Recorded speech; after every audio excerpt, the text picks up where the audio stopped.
We want you guys to come with us this week because we're setting up our domicile in Florida. And is it as easy as everybody says it is, or is it a little bit harder? How much red tape are we going to have to cut through in order to make this happen? Come along with us. We'll give you the ins and outs, the pitfalls, the things we learned, and what you should look out for when you're setting up your domicile in Florida.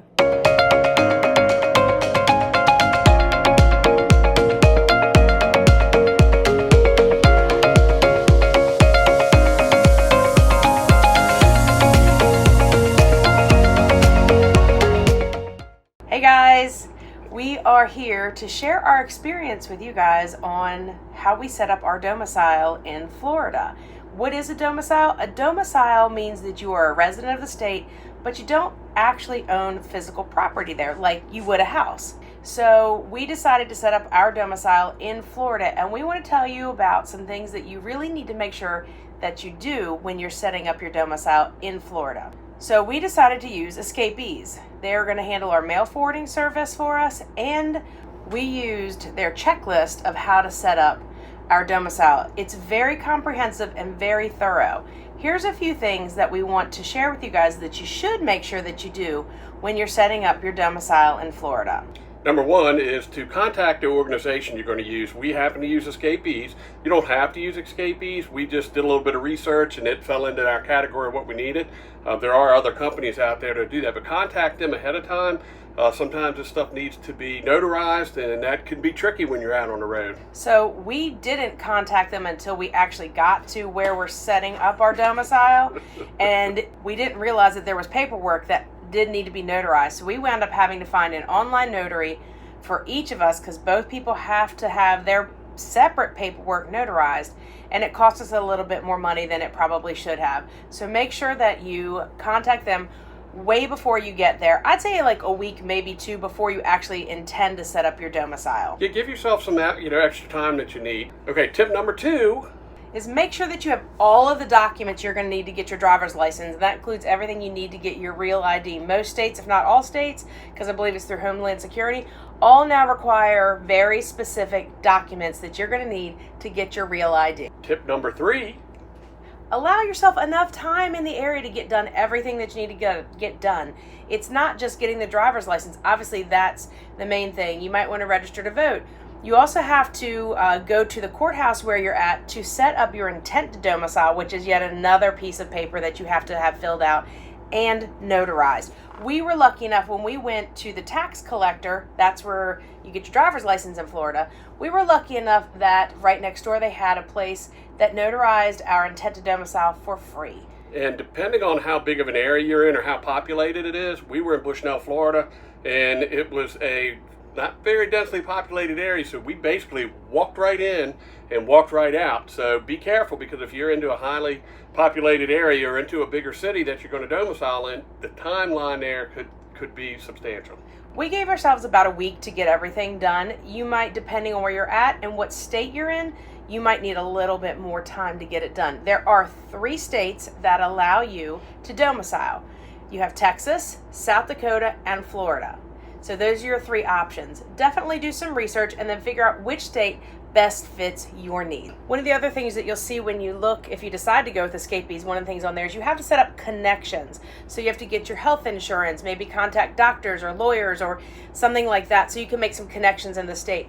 We didn't actually make our connections when we were in Bushnell. We actually made our connections over across the state in St. Augustine because we have friends that live here, and you want to ask your friends, like, which doctors do you prefer? And that worked best for us. And also pick a place that you're going to try to come back to at least once a year, because normal doctor visits or that you're going to need to see your general practitioner on, like we did. We set up all new stuff, all new tests, but now we're good for a year. So just kind of keep that in mind where you decide to set up your doctors and lawyers. It needs to be somewhere that you're willing to go back and spend a month or so.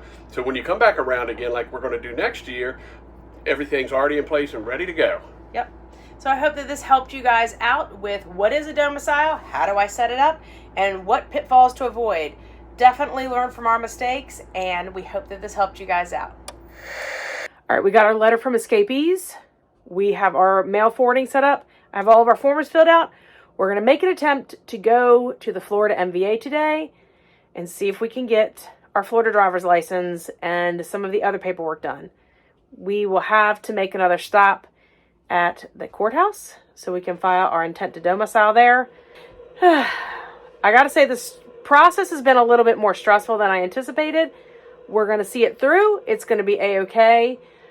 It did take about 2 days to get everything back from escapees, and they were very helpful when I did call, but it is a little bit of a process, so just know that going in. All right, gang, we're heading in to the tax collector's office, which is also the MVA. Wish us luck. It's official. We're Florida residents. Our domicile is set up, and whether you like us or not, Clayton, you have us. Yeah, the paperwork took longer than the whole process of becoming Florida residents, including getting driver's license and voter registration. Took us about a half an hour. Like I said, it took longer than that to get all the paperwork done. So yeah, we are official. Tell us about your domiciling experience when you got it set up. Did you domicile in Florida, Texas, or South Dakota? We want to hear all about the good, the bad, the ugly. I got a date with a manatee. I want you guys to come along with me. Come on, come on, come on.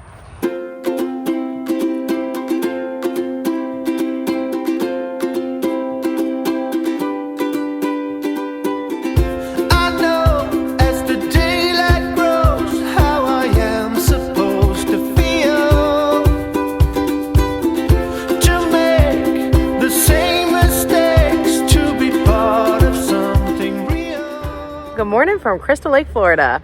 We are headed to Three Sister Springs, and it's about a half-a-mile walk from the public parking to the boardwalk that we're going to be going to.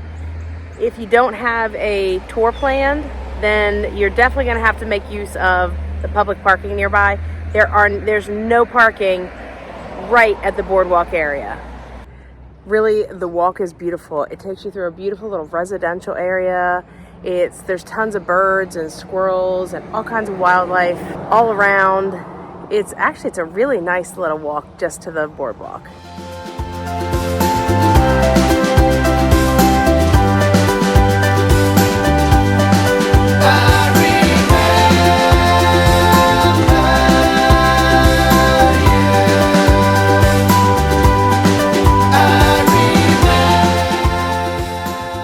From Three Sister Springs. We are in Crystal Lake, Florida, and we're here to check out some manatees. And we've already spotted one alligator in the water, so let's get on to the manatees.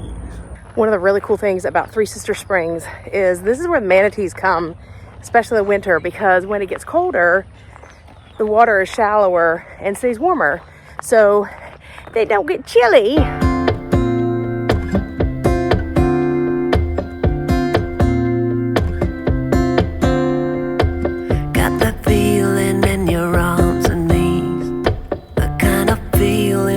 Simply freeze. Don't you worry, let me throw you up, 'cause I think I know where you always stuck.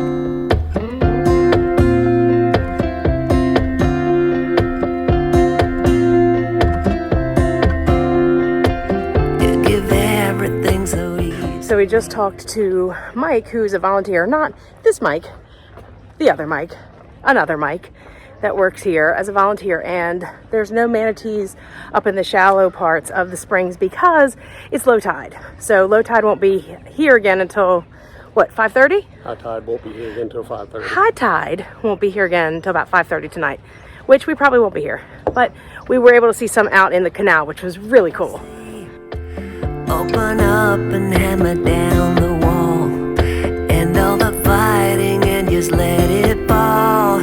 My love is real and it's not just for the season.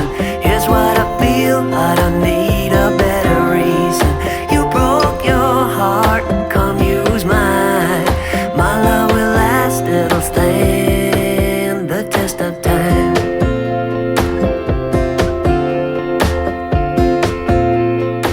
We started out at the boardwalk, and we're able to see probably about 30. They're all pushed out in the canal because it's low tide in the little spring they stay in. High tide's not for another 4 or 5 hours yet, but they were saying that they'll all rush back in there once the tide comes back in. And it was kind of hard to get some video of them at that location because of the glare from the sun.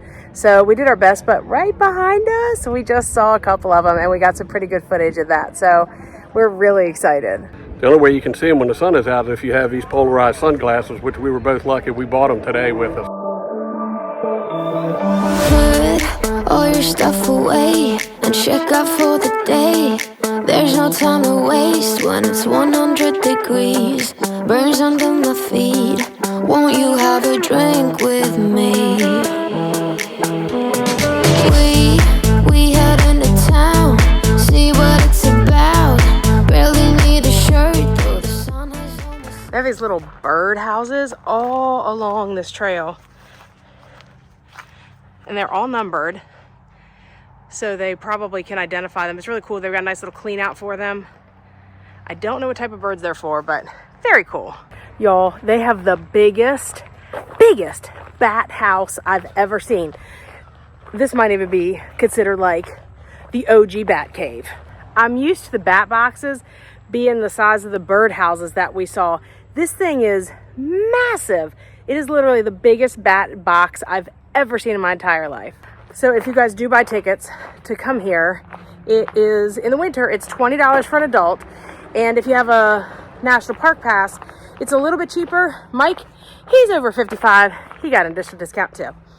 Anyway, your pass is good for the entire day. So if you want to come in the morning, go home, maybe get some lunch, come back in the evening, you certainly can do that. One key note though, check the tides before you come here, because you want to come probably about a half an hour, 45 minutes before the high tide. That'll give you about a 3 to 4 hour window where the water will be high enough where they should be up in the spring. A quick tip is if you come at night, apparently it gets very dark in here. There's no lights. They do have panthers in the area. There are poisonous snakes. This time of year, not a whole lot of gators. It's too chilly for them. Although today, it is really warm and is really humid. I bet you it's probably 85. I'll take it. It's January. We're in Florida. This is what I expect. All right, guys, now that we are done here at Three Sisters and we're headed back to the car, we have to go run a very important errand. Our Keurig died again. Same one as before. We're going to try maybe a different brand. We called Keurig. They were really nice. Offered to send us a replacement one. Unfortunately, when you live in an RV full time and you're not going to be someplace for a while, you can't just have stuff drop shipped. So they will be sending us a refund. They were very helpful. And I wanted to buy another coffee maker. Well, boys and girls, you know what this, and this means. It's time for another edition of Cooking with the Quades. Today we're starting out with a little street corn. So we are using off the cob Trader Joe's roasted corn, actually, which we really love. So we're going to get that started in the pan first. So we are cooking inside today because if you can't see, it is dark outside already. So we are moving inside, cooking with gas. So the first thing we do is we are going to get our roasted corn heated up. We have a skillet here. We're going to try to do everything in one pan this evening. So we're going to start out with this pan and work straight through the whole thing. The next on the menu is it's called a taco burger. It's the latest online craze. You know, we got to do it. So you take the tortilla, which I'll show you guys in a minute, and you simply flatten out the hamburger meat on the back side of the tortilla. We're going to throw a little onion on there, and a little salt and pepper. Then you flip it upside down in the pan. But we'll get to that in a minute. Right now, let's get this street corn cooking. All right, we've added our 2 tablespoons of butter. We'll get this melted down in the pan, pull it off the heat. Then we're going to transfer it to our bowl. We'll move on to the next step. All right, we're going to transfer the corn to the bowl. See if we can do this without losing any of it. All right. Looking good in there so far. So it gets 2 tablespoons of mayo. So 1, 2. Get that incorporated in there real good. It's already coming together.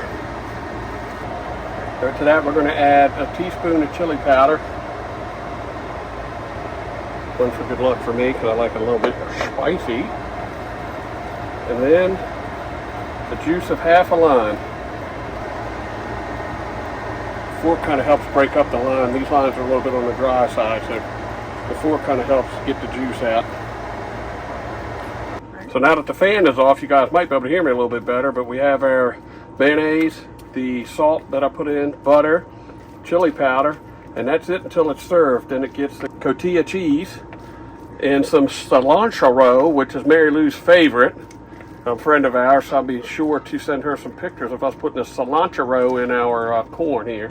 So it calls for the cheese at the end, but I think I want some of it melted. So we're going to give it a shot here, and I'm going to put half of it in now, and we'll save the other half to top later on. That way some of it will start to melt here in the bowl with the hot corn. And we got the cotija cheese from Dakin Dairy when we were in Bradenton, Florida. So it is starting to melt a little bit, and that's what I was looking for. So I think we're good here. We're going to get started on our cheeseburger tacos. So I'd like to thank my wonderful sous chef on the other side of the camera here, helping me get the meatballs together. So we're actually going to smash this pretty thin on these soft and fluffy home-style tortillas that we found that we absolutely love now. Never go back to a regular tortilla. So the whole thing here is to get this fairly thin, spread it out on over the whole shell. It's looking pretty good. Oh yeah. And you want it thin because it's designed to fry really quickly in the pan. You could do these on a flat top outside, Blackstone. We could do them on the Ninja grill. We're going to do them one at a time in the frying pan right now. I think we're looking good. And we are going to add a little bit of onion. And press everything in nice and tight. Got it? Are you recording? Mm-hmm.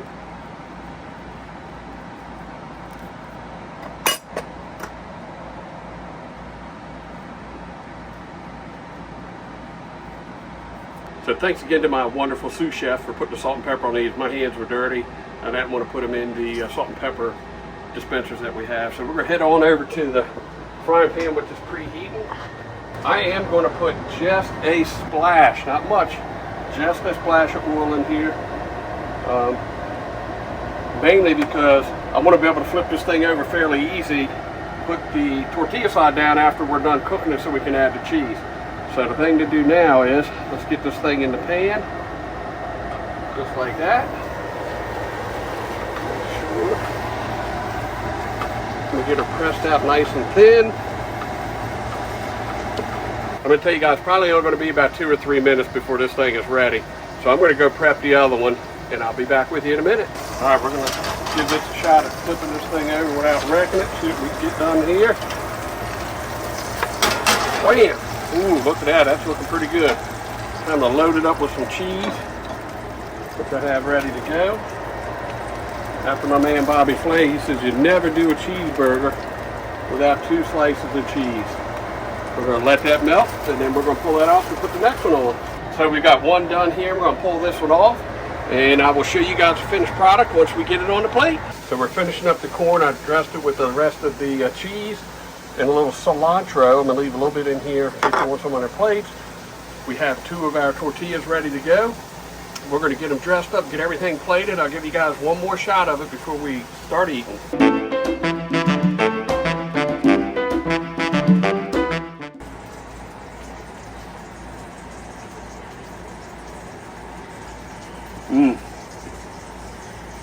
Pretty good.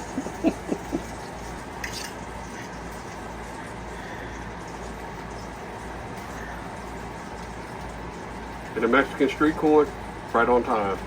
Okay, my turn to try. This thing is huge, and it's a little greasy.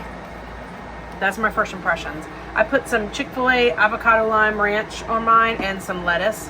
We were going to do avocado, but it wasn't ripe enough, so let's give this a whirl.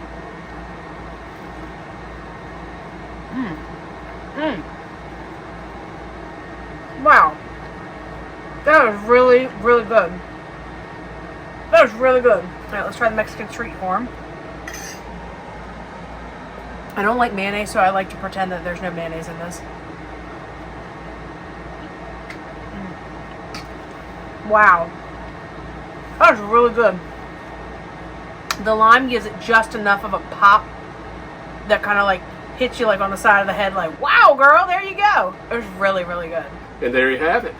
cheeseburger tacos, and street corn cooking with the Quades.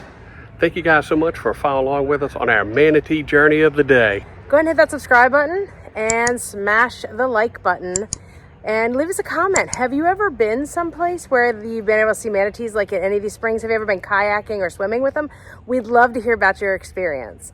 And hit that notification bell so that you never miss any episode that we come out with. We have a new video that comes out every single week. See you at the next stop. Bye.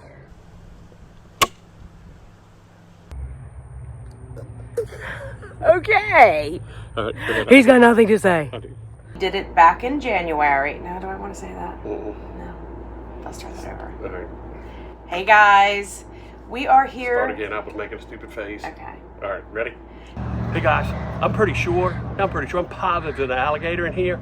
I know you can't see him, but trust me, I can smell him and he's in there. We didn't realize that there were paperwork. No.